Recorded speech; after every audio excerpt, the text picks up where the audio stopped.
Welcome, everybody. Today is July 9th, 2020. This is Jan Tripla. I'm your host. I'm also the CEO of the Business Success Center. And what we do at the Business Success Center, along with hosting things like this, is that we work with people who really care about people, the planet, and profit. Those are the 3 Ps. You've heard of the 4 Ps. Those are the 3 Ps, and those are really important. But we are here to talk about how we can all reinvent our business.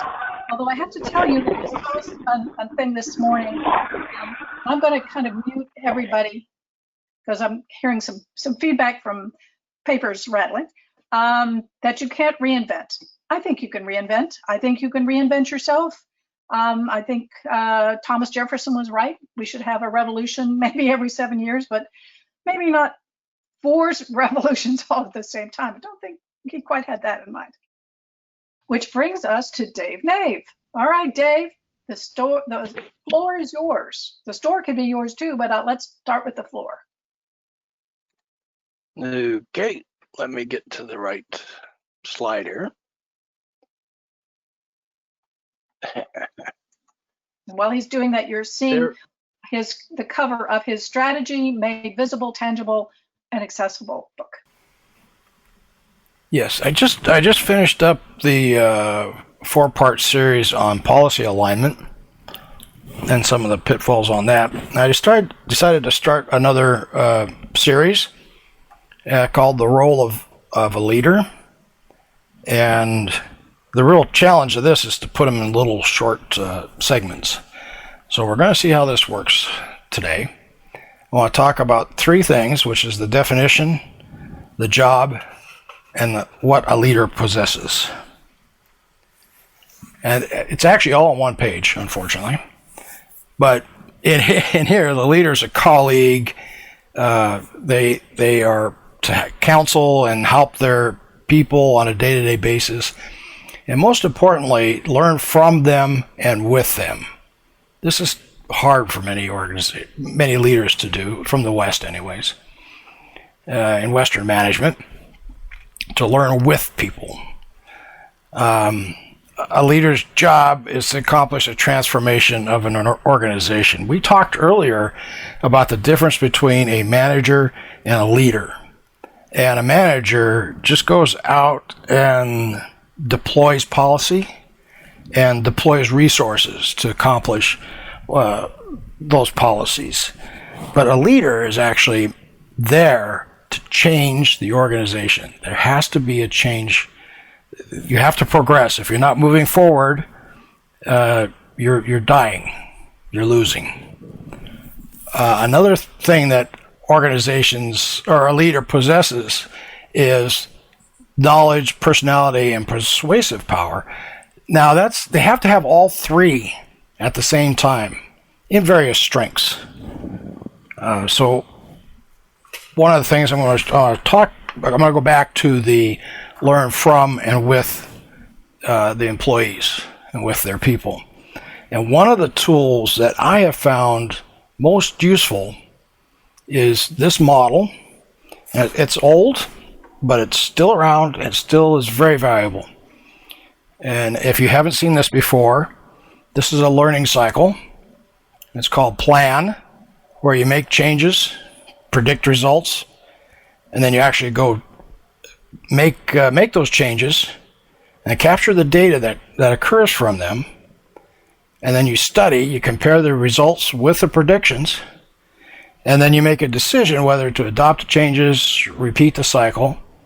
This comes in very handy if you're working with a group or even with yourself. Even if you're trying to solve a problem with yourself, you get bogged down in the details, and you kind of forget what you're doing.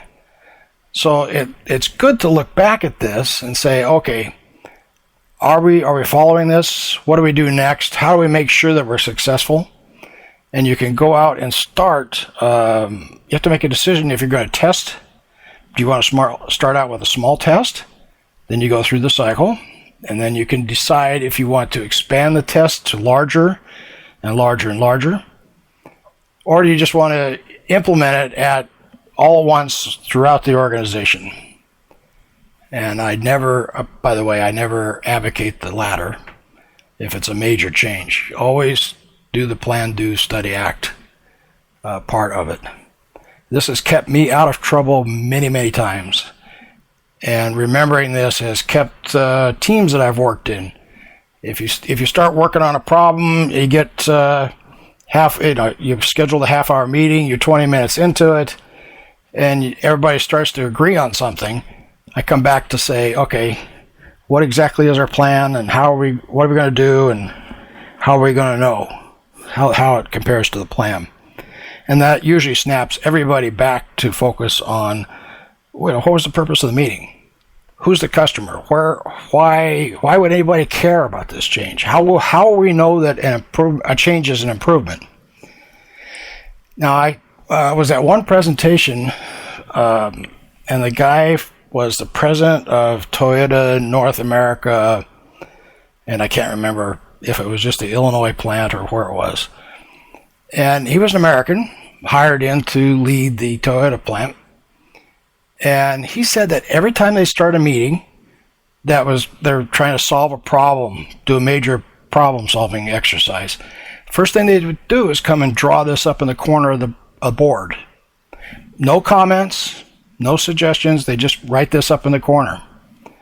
And he watched the teams work, and that's exactly what happened. They would work for an hour or whatever it was to solve a problem, and when they finally thought that they had a solution, they'd come back and look at this and say, okay, now do we have all the elements?